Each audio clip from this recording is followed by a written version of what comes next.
하나님 말씀 보겠습니다. 은혜의 하나님 말씀은 마태복음 6장 우리 31절에서부터 34절 말씀이 되겠습니다. 하나님 말씀 마태복음 6장 우리 31절에서 34절 말씀이 되겠습니다. 제가 가지고 있는 성경은 신약성경 9쪽입니다. 마태복음 6장 우리 31절에서 34절 말씀 우리 다 같이 말씀을 봉독하겠습니다. 그러므로 염려하여 이르기를 무엇을 먹을까 무엇을 마실까 무엇을 입을까 하지 말라.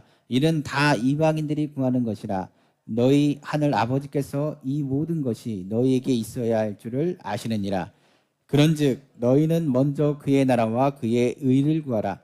그리하면 이 모든 것을 너희에게 더하시리라. 그러므로 내일을 위하여 염려하지 말라. 내일은 내일이 염려할 것이요 한날의 괴로움은 그날로 족하니라. 아멘. 저는 오늘 마태복음 6장 31절에서 34절 말씀을 가지고 먼저 그의 나라와 그의 의를 구하라라는 제목의 말씀으로 은혜 나누기를 간절히 원합니다. 사람이 무슨 일을 할 때요 먼저 해야 될 일이 있고 나중 할 일이 있습니다. 만약 그것의 순서가 틀린다면 일은 굉장히 어려워질 것입니다. 그러나 그 순서를 분명히 알고 그 가운데 먼저 할 일을 하고 나중 할 일을 잘 점검해서 한다면 그 삶에 있는 모든 것은 평안하고 평탄하게 흘러갈 것입니다. 만약 청년은 공부할 때입니다. 열심히 공부하고 일할 때가 청년의 때라고 합니다. 만약 청년이 젊었을 때 놀고 지내다 보면 나중에 노년이 돼서는 반드시 후회할 일이 생길 수밖에 없게 되는 것입니다.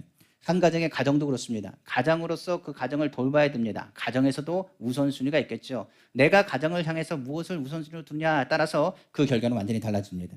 우선순위가 예를 들어서 잘못될 경우에는 가정에는 뭐가 닥쳐오느냐? 위기가 닥쳐올 수밖에 없습니다.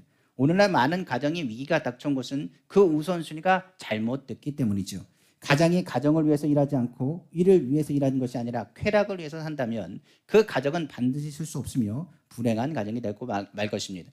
마찬가지로 나라도 그렇습니다. 우리가 아는 이 나라, 무엇보다 나라의 정치인들도 먼저 해야 될 우선순위가 있습니다. 이 나라를 향해서 민족을 위해서 그 이득을 위해서 나라의 이득을 위해서 움직인다면 정치나 여러 가지 부분에서 혼란할 것이 없을 것입니다. 그러나 당락이 우선이 되어서 그 자신의 당과 자신의 이익으로 해서 움직이기 시작한다면 그것을 먼저 구한다면 나라는 혼돈되고 무질서에 빠지고 말 것입니다. 마찬가지로 그렇습니다. 경제라든지 군인이라든지 모든 것에 있는 사람들이 그 우선순위가 제대로 되지 않는다고 한다면 그 삶은 굉장히 어지러울 수밖에 없다는 것을 우리는 알아야죠. 그러나 그 우선순위가 정확한 사람은 삶의 의미를 찾고 그 인생에 있어서 의미 있는 인생을 살아갈 수 있다는 말입니다.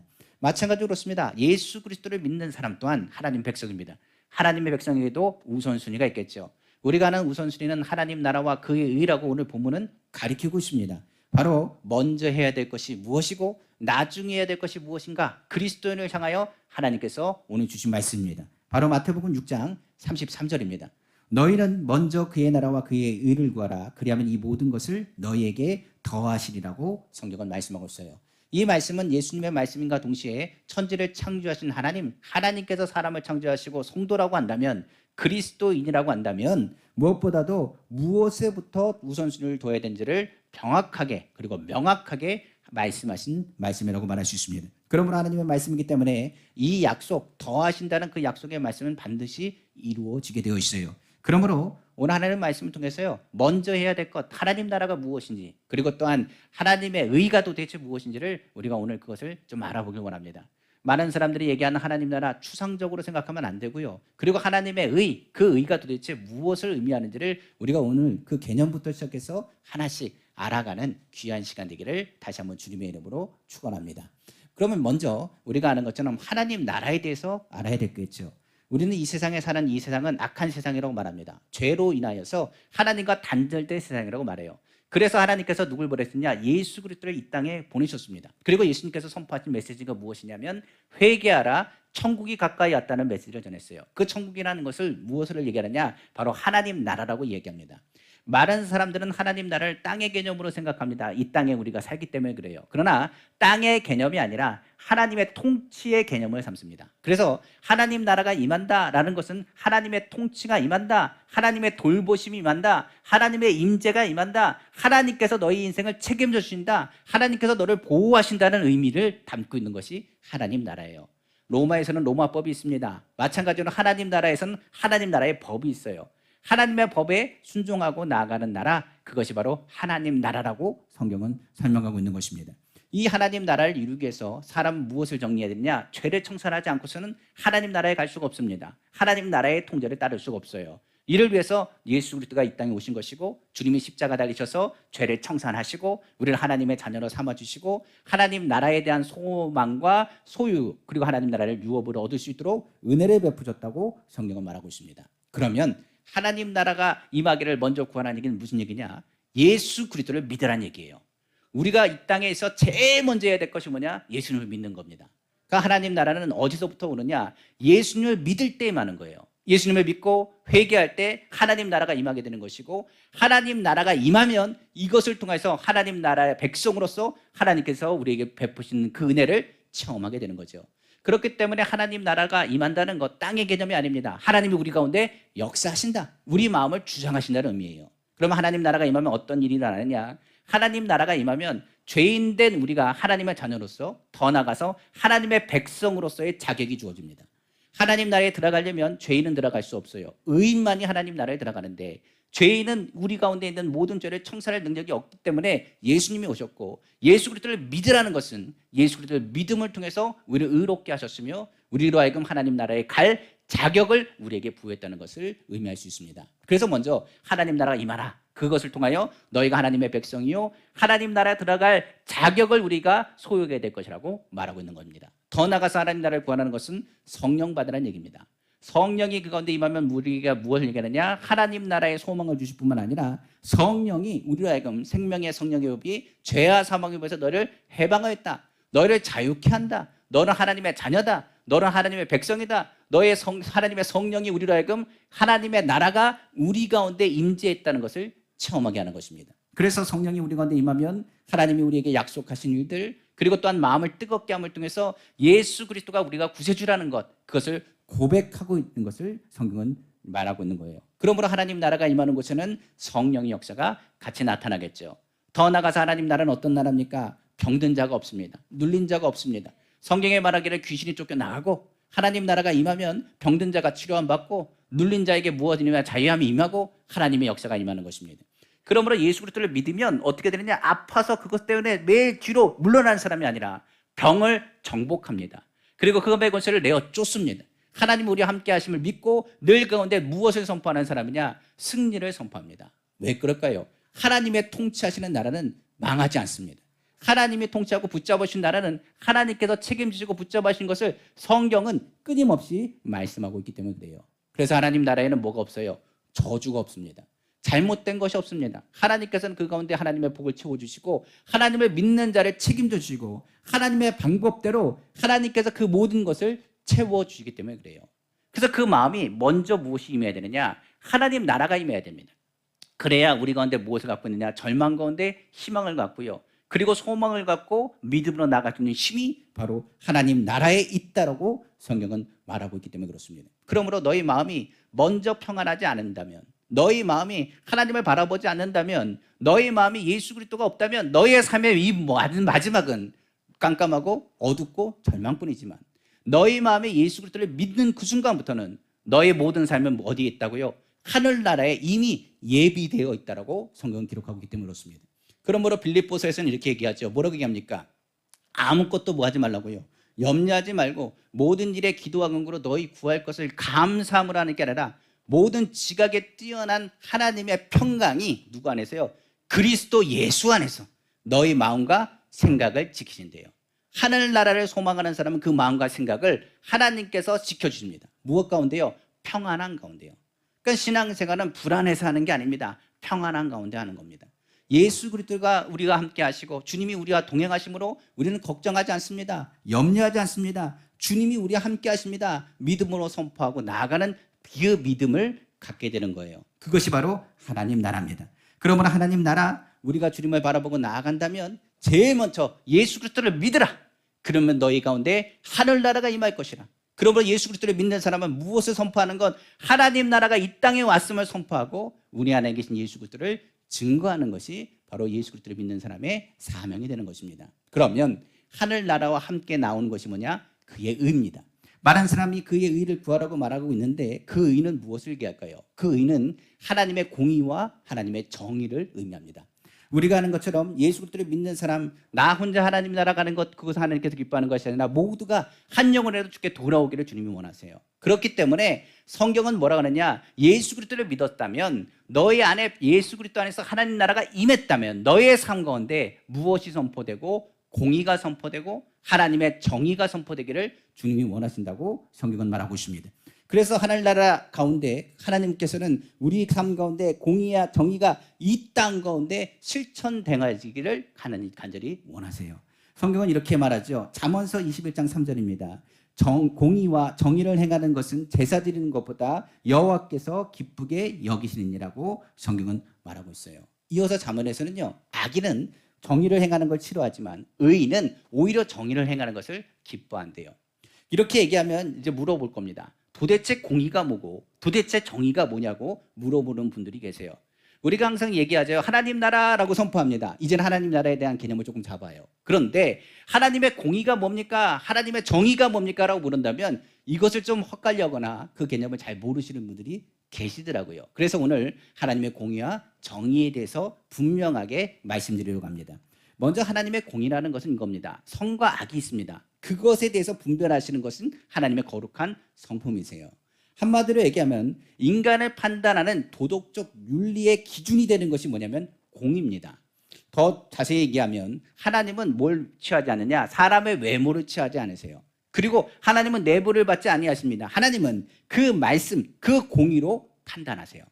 한마디로 얘기하면 하나님의 말씀이 기준이요, 판단하는 의, 보편적으로 판단하는 모든 의가 공의가 될 수 있습니다. 바로 하나님의 의로우심이 기준이 되고요, 하나님의 의로움 안에서 하나님의 백성의 삶의 모든 태도의 심판의 내용이 될 기준이 되는 것이 뭐냐? 공의입니다. 그러니까 하나님이 보시기에 이것이 옳다, 그르다, 그것의 판단 기준이 되는 것이 바로 공의입니다. 공의는 하나님의 말씀이고 하나님의 율법이라고도 이야기하죠.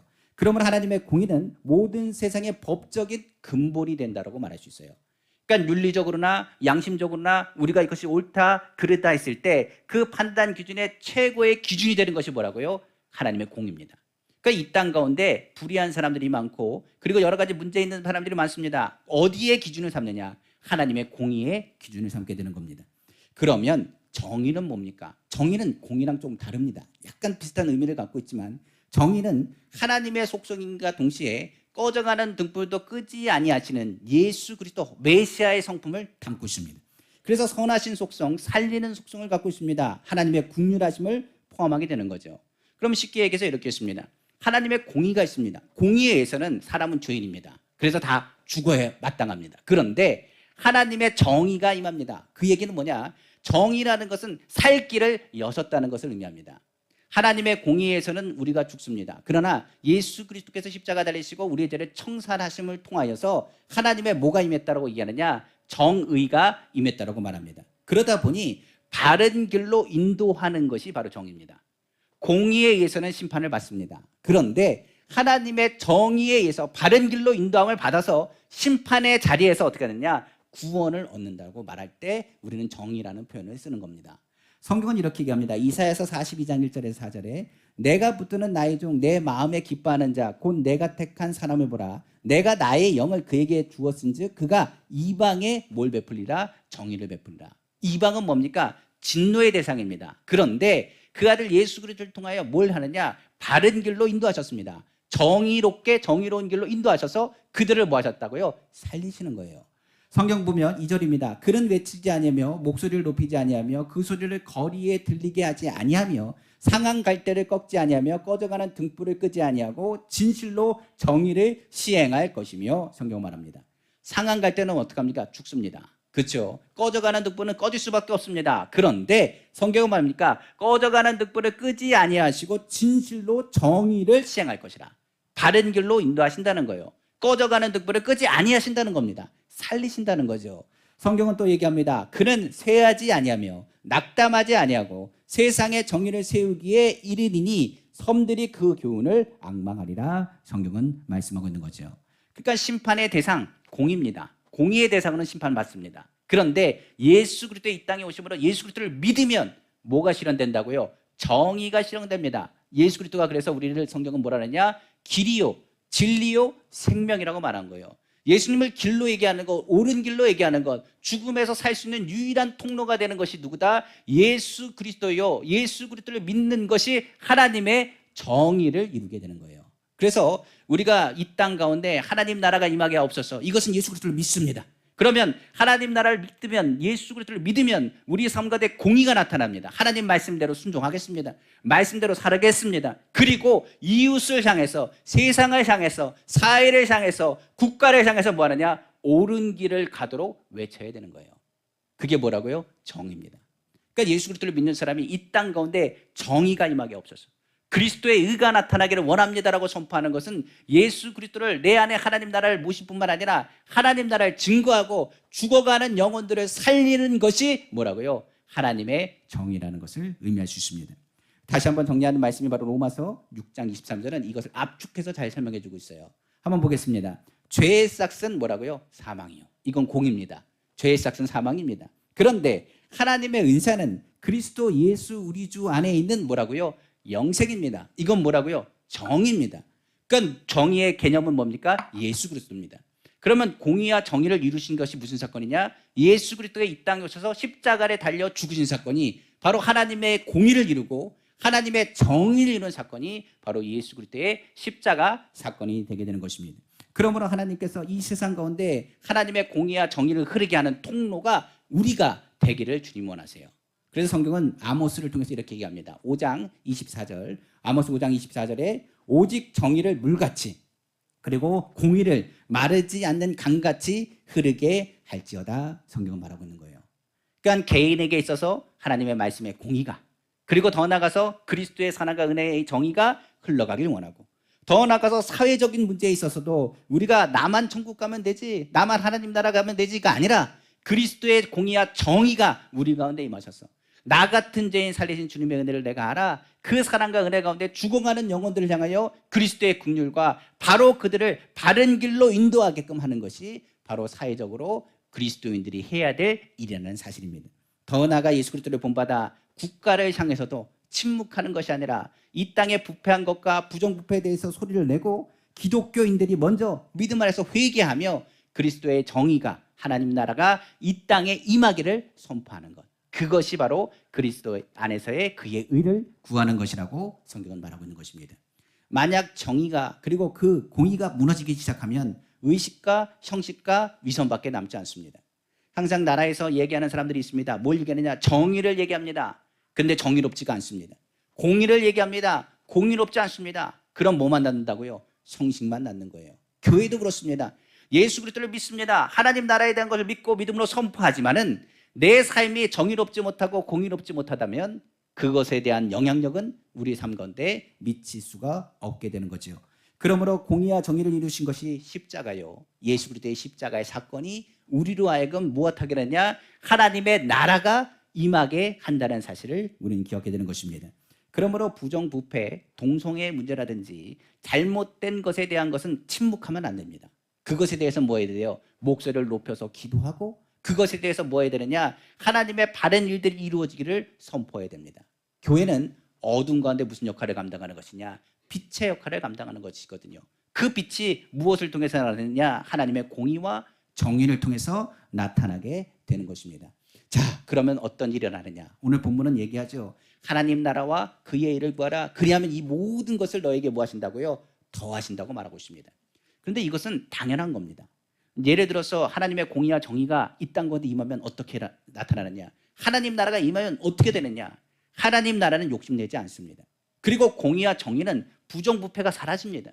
공의롭고 정의롭기 시작하면 사람이 하나님을 두려워하기 시작하고 공의롭게 주의 말씀대로 살면 성경은 형통하다고 말했습니다. 더 나아가서 정의롭게 살면 어떻게 되느냐? 굶주린 사람이 생길 수가 없어요.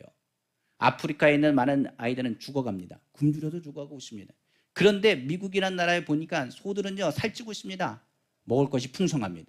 그런데 공의가 가운데서 보면 여러 가지 상황이 있을지 모르겠지만 정의 관점에서 보면 어떻게 됐냐? 하나님의 사랑과 은혜가 어떻게 합니까? 어려운 대로 흘러가게 되었습니다. 그래서 성경은 말하기를 약한 자, 소외된 자를 향해서 흘러가는 것, 그것이 정의입니다. 하나님께서 우리에게 말하죠. 선한 것을 내게 보이셨으니 오직 너희는 정의를 행하며 했습니다. 바로 정의와 하나님의 사랑이 흘러가게 될 것이며 이걸 통하여 굶주린 사람 무엇을 먹을까, 무엇을 입을까, 무엇을 마실까 하는 염려의 문제가 해결될 것이라고 성경은 기록하고 있는 것입니다. 하나님의 정의가 실현되면 불공평한 일들도 사라지게 되고요. 청지기적 사명을 통해서 사회와 국가 여러 면에 있어서 다시 한번 일어날 힘과 원동력을 얻게 됩니다. 그래서 성경은 이렇게 얘기하는 거예요.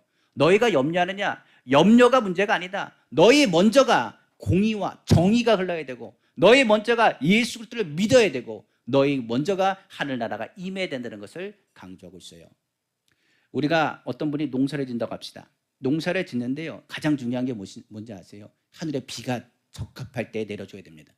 그러니까 비가 내리지 않으면 그 농사는 망합니다. 아무리 모든 것이 다 갖춰졌다 할지라도 씨앗도 좋고 다 좋다고 할지라도 땅이 기름졌다 할지라도 비가 내리지 않으면 그 곡식 농사는 망한 거예요. 마찬가지로 그렇습니다. 하늘에 비를 내리시는 분은 하나님이십니다. 그러니까 많은 분들이 착각하는 것이 내가 했다고 얘기하지만 아닙니다. 씨를 뿌리고 물을 줬다 할지라도 자라게 하시는 분은 하나님이세요. 성경은 그렇기 때문에 너희가 먼저 그 나라와 그 일을 구한 것 하나님의 통치를 따르면 절대로 망할 일이 없습니다. 하나님의 통치대로 사는 것이 하나님 나라요. 하나님의 정의가 흘러갔을 때 나 혼자 사는 것이 아니라 주변의 많은 이들을 살리기 때문에 살리는 일을 통해서 더 풍성한 것을 얻게 되는 거죠. 그래서 성경은 그래서 강조하는 거예요. 너희는 먼저 하나님 나라와 그의 일을 구하라. 그래야 하면 이 모든 것을 너에게 더하신다. 복을 부어주시고 채워주신다. 이것을 너희가 체험하게 될 것이다 라고 성경은 말씀하고 있는 것입니다. 그러므로 인간의 모든 것에 있어서 우선순위는 하나님 나라입니다. 우리가 신앙생활에는 첫 번째가 되는 건 하나님 나라입니다.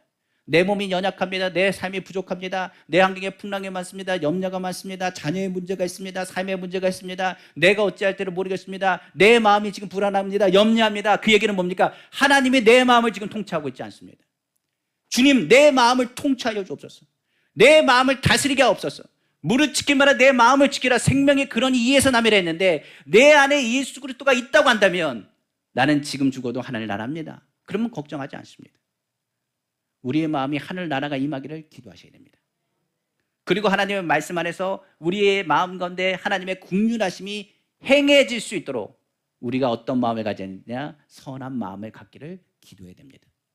하나님의 의를 구한다는 것은 다른 말로 하면 선한 일을 하는 것이고 살리는 것을 의미합니다. 오직 의인은 무엇으로 산다고요? 믿음으로 삽니다. 내가 살면 나만 사는 것이 아닙니다. 주변에 있는 사람도 삽니다. 하나님 나라가 임한다는 것, 그의 의를 구한다는 것은 내가 변해야 어떻게 됩니까? 그 주변에 있는 모든 사람들이 살아갈 수 있는 통로의 문이 열린다는 것을 의미합니다. 그러면 성경은 말합니다. 주변을 바뀔 것을 얘기하지 말고 먼저 나부터가 바뀌고 주변의 염려부터 생각하지 말고 하나님이 우리와 함께 하심을 기억하고 예수 그리스도를 바라보며 믿음으로 섬길 것을 성경은 말하고 있는 거지요. 마찬가지로 더하시는 그것은 오늘 우리에게 뭐라고 말합니까? 그것을 바로 하나님의 은혜라고 말합니다. 오늘 하나님의 공의와 정의가 임하는 곳에 하나님의 은혜가 임하고 하나님의 은혜가 임한 곳에 하나님께서 약속하신 그 풍성한 하늘의 보고가 부어진다는 사실을 기억하시기를 주님의 이름으로 축원합니다. 말씀을 마치겠습니다. 먼저 그 나라와 그의 의를 구하라고 했습니다. 근데 제가 한번 이야기했죠. 원어에서는요. 1번, 2번, 3번의 의미가 아닙니다. 첫 번째 하나님 나라, 두 번째 그의 의, 그렇게 세 번째 우리 가정, 우리 교회, 그게 아닙니다. 여기서 얘기는 이제 먼저란 말은 순서의 먼저의 의미가 아니라요. 우선순위가 아니라 오직이란 말입니다. 너희가 오직 사람이 오직 하나님 나라와 그의 의대로 살면 그 얘기입니다. 그러니까 한마디로 얘기하면 오직 하나님 나라와 그의 의를 하면 하나님께서 먹는 것, 입는 것, 마시는 것, 우리 일상의 모든 것은 하나님이 알아서 채워주신대요. 하나님을 의지하는 사람은 염려하지 않는다고 했습니다. 스트레스 받지 않아요. 오히려 그 스트레스를 누구에게 맡기느냐? 하나님께 맡깁니다. 남편 때문에 스트레스 받는 사람이 있다면 하나님 나라가 임하길 기도하셔야 됩니다. 자녀 때문에 스트레스를 받으면 하나님 나라가 임하길 원하길 기도하셔야 됩니다. 그리고 우리 가운데 뭐가요? 긍휼함과 정의가 흘러가면 됩니다. 성경은 말합니다. 이 땅에 하나님 나라가 임하면, 하나님의 통치가 임하면 그 욕심과 죄악은 멀어질 수밖에 없습니다. 하나님의 나라는 회개하는 자에게 임하고요, 주의 말씀에 순종하고자 하는 자에게 임하게 되는 겁니다. 주께 더 가까이 가는 것이 하나님 나라가 가까이 오는 것이고 그것을 통하여 그 의를 누굴 통해서요? 예수 그리스도의 십자가를 통해서 우리에게 오늘 보여줬습니다. 그 십자가의 그 은혜가 우리로 하여금 정의와 공의를 폭포수같이 넘치게 할 것이고 우리의 모든 것을 채워주신다고 약속하셨어요. 그러므로 오늘 본문은 얘기하지요. 우리는 내일에 대해서 세상에 염려할 필요 없다라고 성경 가르치고 오히려 너희가 하나님 나라 그의 의를 위해서 살기만 하면 하나님의 더하신 은혜를 맛보고 살게 될 것이라고 말씀하세요. 예수 그리스도를 믿는다면 오늘도 주님을 체험하게 될 것입니다. 그 은혜를 풍성히 누리게 될 거예요. 주님의 일을 그러므로 하십시오. 어떤 일이든 주님의 일을 하세요. 그리고 더 나아가서 주님의 복음을 전하십시오. 만나는 사람마다 어떤 사람이든 간에 예수 그리스도를 믿지 않는다면 그 사람에게 그리스도의 복음을 전하길 원합니다. 하나님을 기쁘시게 하는 것, 하나님의 공의와 정의가 우리의 삶 가운데 흘러가는 거예요. 오늘도 주의 복음을 전하며 하나님을 기쁘시게 하는 은빛교회 성도님 다 되기를 원하고 그 가운데 모든 것을 다 채우시는 하나님을 체험하시는 우리 성도님 다 되시기를 주님의 이름으로 축원합니다. 기도하겠습니다.